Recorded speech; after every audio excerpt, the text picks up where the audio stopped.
First of all, like I see the number 60 writers and editors. That's outrageous.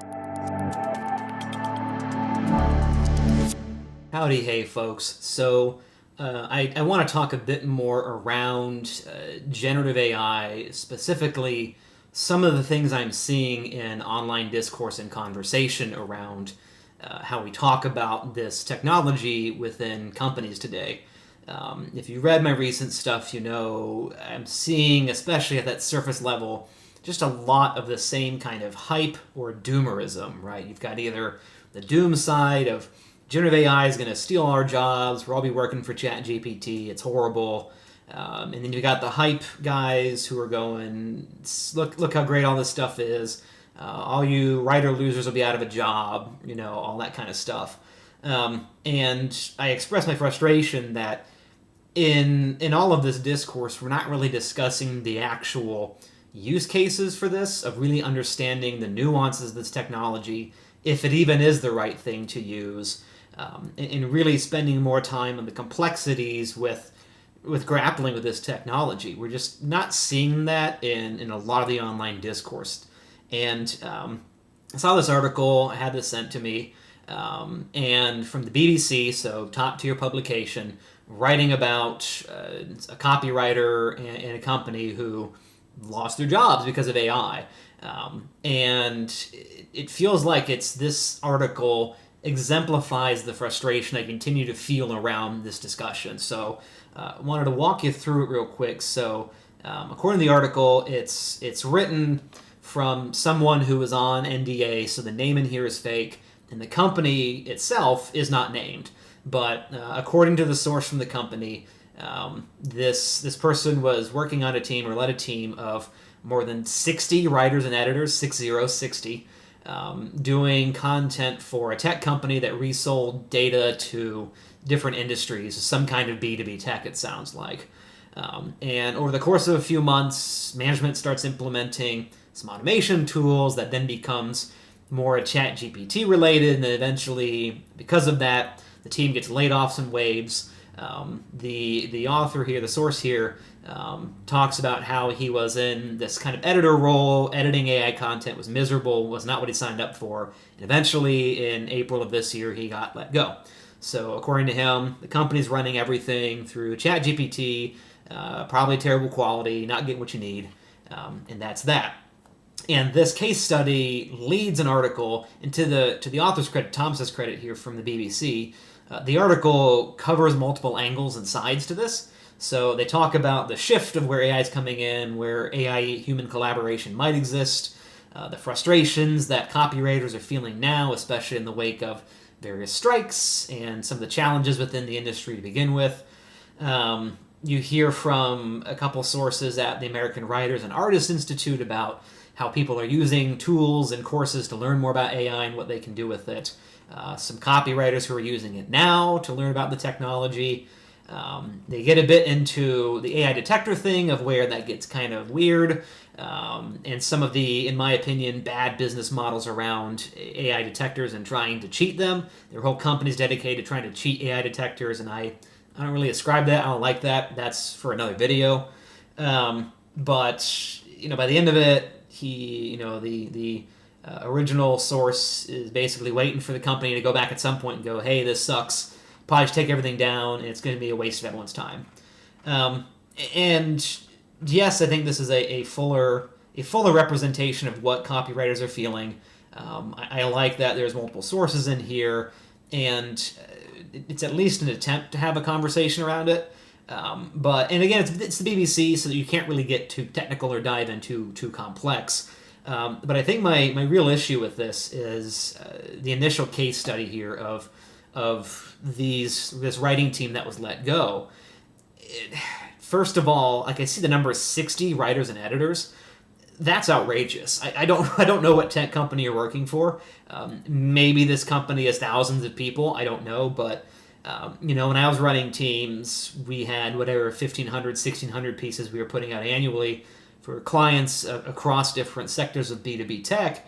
And, my team was 10. We maybe could have used a couple more, but 60 just feels outrageous to me. It feels like a lot. And so I wonder, first of all, Are those 60 writers full-time employees?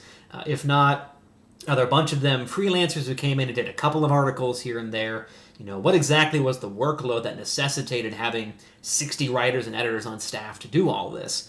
Because it reads almost like this organization is a content mill, because that's just a lot of work. But without knowing the organization itself, I cannot put that in context. I don't know. So maybe this is a big team in an even larger organization. And if that's the case, if you have layoffs of this entire team, were you seeing that elsewhere? We know that B2B tech the past 2 years has been a really volatile industry. So there's been a lot of layoffs, a lot of people losing their jobs across different departments in all kinds of companies. So was this just them because of ChatGPT, or is this part of a larger reorganization, restructuring? It sounds like from 60 writers and editors, maybe this company overhired across different departments and mismanaged some of this. Like, how much work can you possibly have for 60 writers in this organization? So maybe this company needed to make cuts anyway, like layoffs were coming regardless, and they're using this AI adoption story as more air cover to prevent some of those red flags from going up around maybe some poor management decisions. Again, I don't know. I just have to speculate because I don't know the name of the company. And I think for me, that's just the frustrating part is people are going to read these first couple of paragraphs. It's a good lead. It's a good hook. And how many are scrolling to the bottom to see the full story? So they're going to read this, and you go online, you're already seeing it on Twitter and LinkedIn and stuff. People looking at this and going, oh my God, it's the end of all creative functions. We're just going to get outworked by ChatGPT. We have to fix all the AI. It's going to be terrible. And the hype artist going, look how easy it is, right? This company cut 60 people. That's amazing. Go AI. And it belies the fact that there's a whole bunch of complex management decisions that were made behind the scenes, depending really specifically on this particular use case and what this company needed.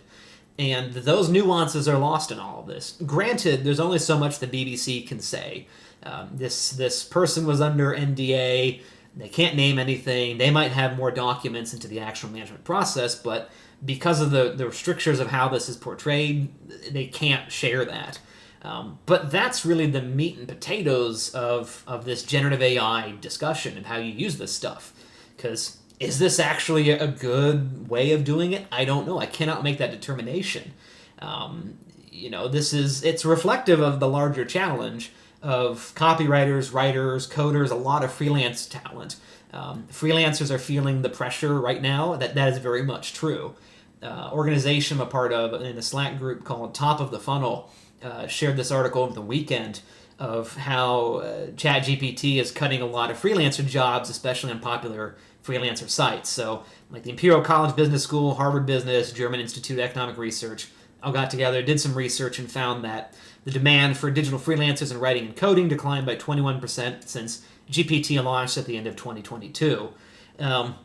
But as someone who's been doing this a while, I look at the jobs they're covering and I'm wondering, were they good jobs to begin with? Like, it's a raw number I'm getting here. We're cutting that raw number of open and available positions.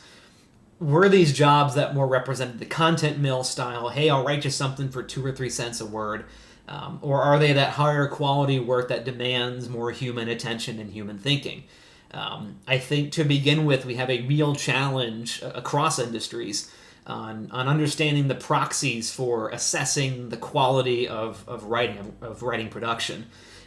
We have been trained for a long time to think so tactically around that. It's been, did you type everything correctly? Is everything spelled right? Is there good grammar? The stuff that AI has been fixing for years through things like Grammarly and Hemingway app and stuff, more of the automated kind of neural network stuff to fix some of those things. But it misses out, I think, on the more important proxies around quality, which I need to dig into at some point.